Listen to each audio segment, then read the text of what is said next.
Players have been eagerly awaiting Obsidian's next title, and in this Outer Worlds review, we'll give you a clear picture of how the game stacks up to the hype and fallout. Should you buy the Outer Worlds? Is the Outer Worlds worth it? How many hours of gameplay are there? How much freedom is there? How is the combat, the graphics, the performance? We have all the answers and more. The Outer Worlds is set in a dystopian future where corporations have taken over the role of governments and run unchecked through the Halcyon system. The premise of the game is simple.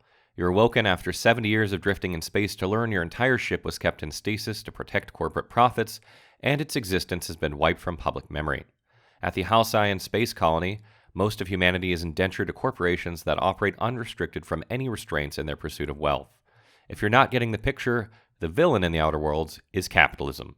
There is some irony in that capitalism depicted in the Outer Worlds often behaves like communism regimes have throughout history, as the corporations of Halcyon are effectively governments, and they often speak of treason and re-education, while purportedly being a family and assigning jobs based on ability.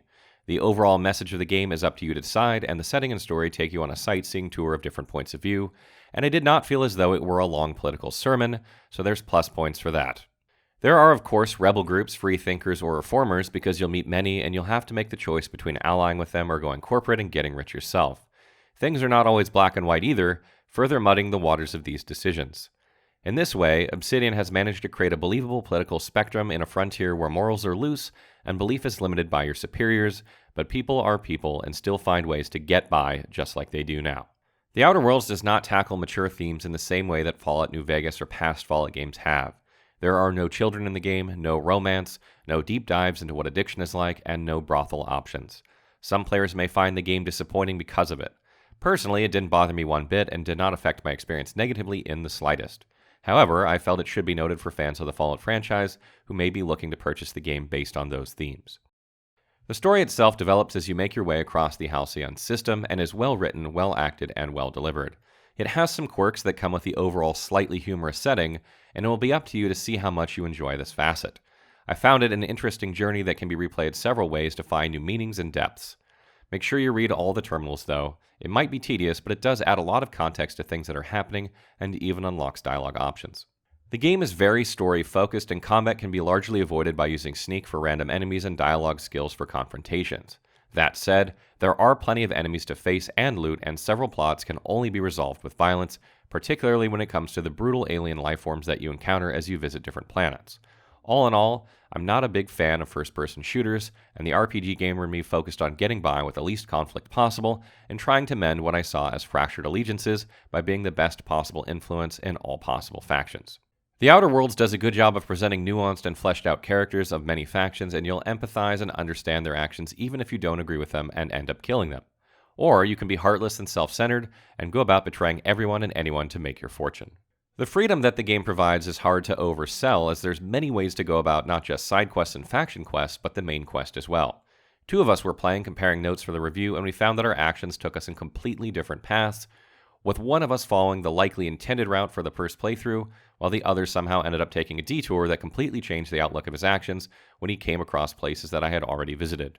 This is the best thing about the Outer Worlds, and Obsidian nailed this aspect, as they have time and time again. Combat-wise, the game feels very light and weightless, and though it's slightly better than New Vegas, it's not much to write home about. It's obviously not the focal point of the game, so this can be mostly overlooked, but if you're making your decision to play this game based on the combat, then you may want to look for something a bit more polished. Destiny 2 or Fallout 4 come to mind.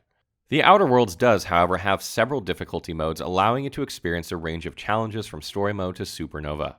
The hardest difficulty places limitations on your rest, fast travel, and combat, while also introducing permadeath for your companions and survival needs such as sleep, eat, and drink.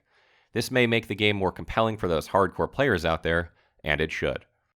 This review comes before the enhanced edition of the game comes out, which is said to add 4K, so I can only comment on how it is before the patch.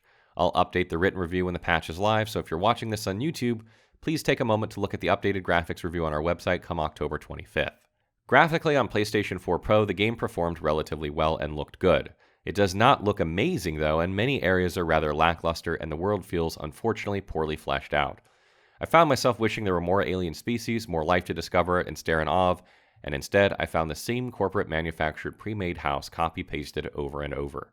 This might just be part of the intended disappointment in realizing that you're not here to explore a frontier, but rather to find a mechanized corporate world, but it left me rather sad as the overall art style is fun and compelling, and the wildlife that was designed is very interesting. That said, it's a huge step up from the ever so boring browns of the Fallout Wasteland, and the different worlds have unique designs and themes that give each zone its own freshness. The soundtrack to the game is also good, but none of the themes stuck with me in particular. I did find the voice acting exceptional, and I would actually place it well above other titles in the genre. The actors were convincing, and their delivery was flawless. One thing that I would like to make a special note of here is the load times. These were exceptional with an SSD drive on the PS4 Pro, and made fast traveling a no-brainer.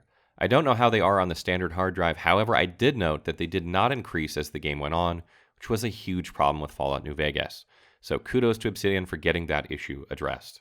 When it comes to replayability, Obsidian has an excellent track record of creating complex narratives that can be experienced in different ways, and the Outer Worlds does not disappoint.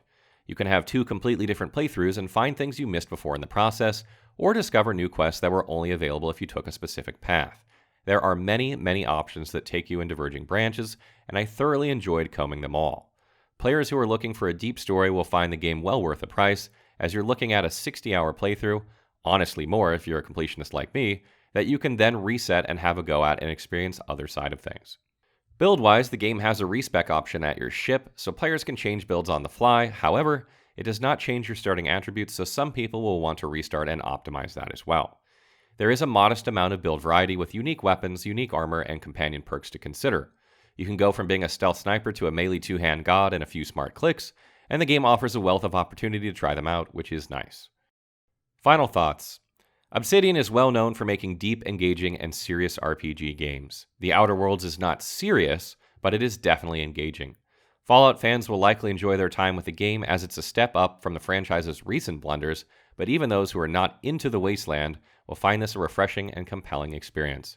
Explore new worlds, meet and help new allies, recruit a crew, and even observe some AI on AI foreplay. The game has something for everyone. So, should you buy the Outer Worlds? If you're a Fallout or sci-fi fan, that's a resounding yes. Are you playing for engaging FPS combat? No. Are you a hardcore player who obsesses about and with their character constantly? Supernova difficulty has you covered. Do you want a good story that's engaging but not overly serious? Then that's also a yes. The Outer Worlds takes you on a unique space adventure of your own making, allowing you to rebuild a whole system from the smallest of details. You can be yourself from every choice to every build, branching out to experience unique interactions and perks from companions. There's no game out there quite like the Outer Worlds, and you should not miss out on the ride.